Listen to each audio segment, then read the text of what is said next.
There is a tragic and shocking shooting of a professional bull rider. Criminal defense attorney Jeff Wolf breaks down the details. Welcome to Sidebar, presented by Law&Crime. I'm Jesse Weber. And what a way to start things off on a Friday night for a man who comes in number 15 in the Velocity Tour standings. A win here in Syracuse would get him in the top 40 in the PBR World standings. You're going to like the numbers coming in. 86 points for Ouncy Mitchell.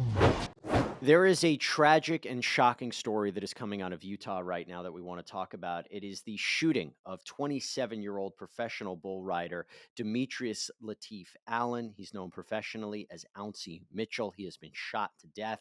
The suspect in this case is Allen's on-again, off-again girlfriend, 21-year-old LaShawn Denise Bagley. There is a statement that has been released by the Professional Bull Riders Commissioner and CEO Sean Gleason. The statement says, "We are shocked and saddened to learn of the passing of Demetrius Allen, who fans knew as Ouncy Mitchell. Ouncy was a talented cowboy and a familiar face on the Velocity Tour. He also competed in the Bill Pickett Invitational Rodeo, whose president Valeria Howard Cunningham shares our grief. Ouncy got his name because he was born small. He grew up to compete with a huge heart. The PBR organization sincerely extends our own heartfelt condolences to Ouncy's cousin, Ezekiel Mitchell, and the entire Mitchell family." I want to bring in right now criminal defense attorney Jeff Wolf to talk a little bit more about this. Jeff, it's good to see you, and thanks for coming on Sidebar. Nice to see you as well. Thanks for having me. This is really, really a sad development, and there's, sporadic details that are coming out. What we know right now is that investigators have laid out sort of a timeline of events that apparently the pair had attended the Utah State Fair. They then went to a bar. They allegedly got into a fight. They went back to the suspect's apartment, and then that's when the shots were fired. When you listen to that timeline of events, what's standing out to you? I think what's standing out to me is not only obviously the presence of the bar, which is always going to be something that comes to your attention because of alcohol involved, but you look at the other things that they laid out in their statement, namely that they were able to eliminate that anybody tried to forcibly enter the home, that there's an alternate suspect potentially with that. And they seem like they are eliminating that he could have been the initial aggressor to kind of knock out self-defense. So as a defense attorney, those are always the things you're looking for, is potential defenses, potential alternate suspects, and law enforcement is already up front saying that they've eliminated that possibility. Now, they could be wrong, but the fact that they're willing to come out and say that in their initial statement means they probably have a pretty good reason to.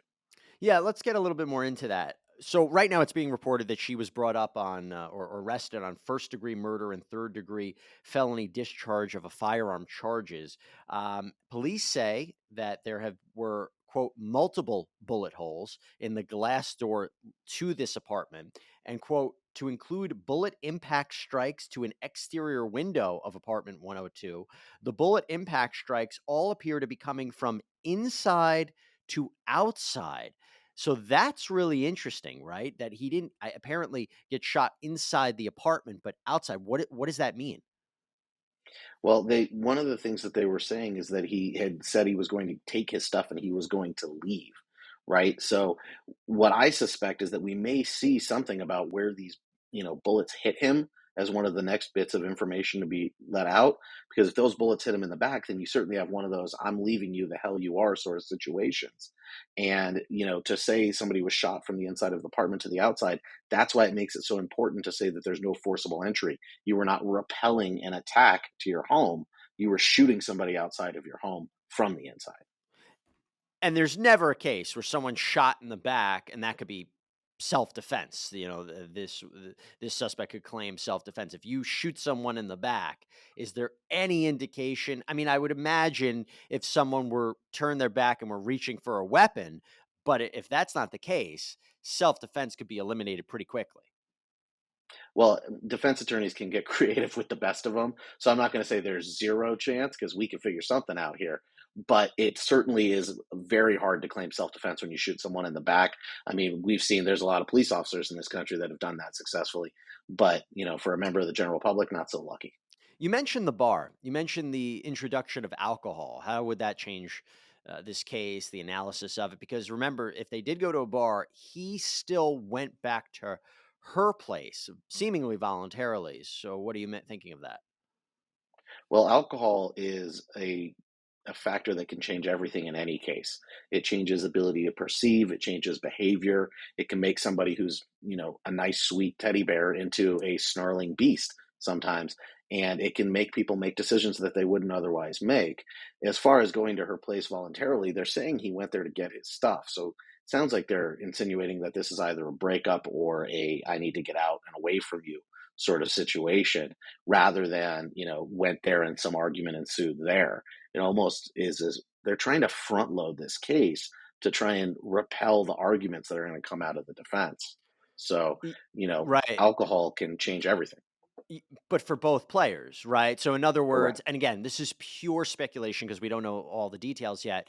You could imagine a scenario where if he became intoxicated, perhaps she has a stronger argument for he was out of control, my life was in danger, things like that. But if she became intoxicated to a certain point where she took out a firearm, would that, obviously, I don't think that that's a complete defense, but could that reduce a murder charge to something less? Typically, voluntary intoxication is not going to be a defense to a crime. It's going to be a situation where if you choose to get intoxicated, you're responsible for your actions. It's usually not going to negate a mens rea or a mental state required for any offense, quite frankly. And so, no, I don't think that that's going to help her in that sense. But alcohol plays both ways. It can go to his behavior as well as hers. So it's definitely one of those things that you have to be looking at. And, of course, it's going to be speculation, like you're saying, because it's the beginning of the case.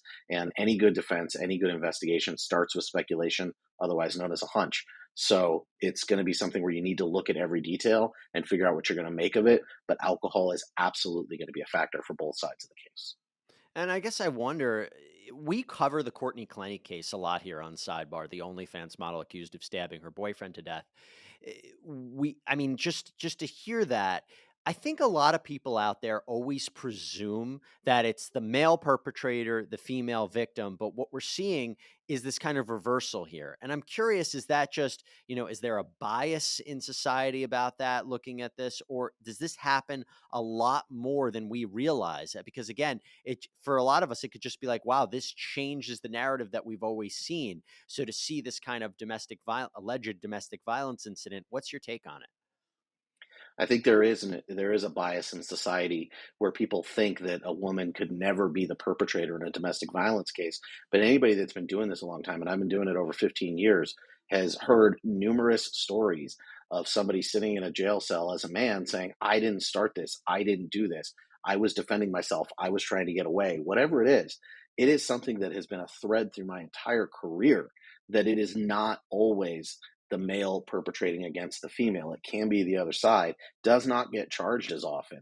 We can give you an example. There is a prosecutor in my state who they run criminal histories of male victims. They don't run criminal histories of female victims, and they say it in open court and they own it. That's the bias and how strong it is here. We see the OnlyFans case because she's a celebrity, so it's there. But we don't often hear about these cases, but they are happening every day in our country. Both sides of a relationship can be the perpetrator of domestic violence. And it's just the gender bias that exists in our society that assumes it doesn't. I wish it didn't take cases like this to kind of inform people about what happens. But you mentioned the celebrity, right? And so I'll be the first to tell you I'm not that familiar with professional bull riding, but from what I've read so far about Ouncy Mitchell, this guy was beloved in that community. And to have a celebrity who was taken and in this fashion, I'm curious, does the celebrity factor, how that might play out into this case as it ultimately progresses, and also the investigation.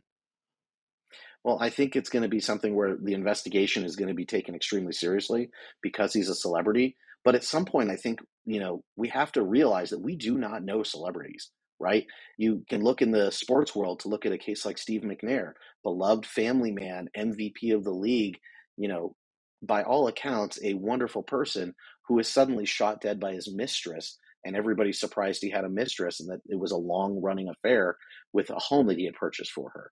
We look at O.J. Simpson, beloved actor, athlete, well, he's somebody different today, isn't he? Harvey Weinstein, another. This is a beloved producer running Hollywood with actresses saying he's a great person all for decades. And now we come to find out he's a monster. Bill Cosby. How many celebrities need to come out of the shadows for us to realize we don't know those people? And we don't know everybody that they're involved with. And so I do want to leave us with one thing. And this is a trial that, excuse me, this is a case that we're going to continue to follow. I think, again, we're kind of in the beginning stages, but it's, as sad as it is, it's also fascinating to hear how this is going to progress. Allen was the father of a 4-year-old daughter. And the child's mother released a statement. She said, she loved her daddy. She loved him and loved him, loved him. And it was always my daddy this, my daddy doing this, my daddy took me fishing. And that is just such a heartbreaking statement to make as we see the beginnings of this really, really sad story. Jeff Wolf, thanks so much for coming on Sidebar. My pleasure. Well, thanks for joining us here on Sidebar. Please subscribe on Apple Podcasts, YouTube, Spotify, wherever you get your podcasts. I'm Jesse Weber. Speak to you next time.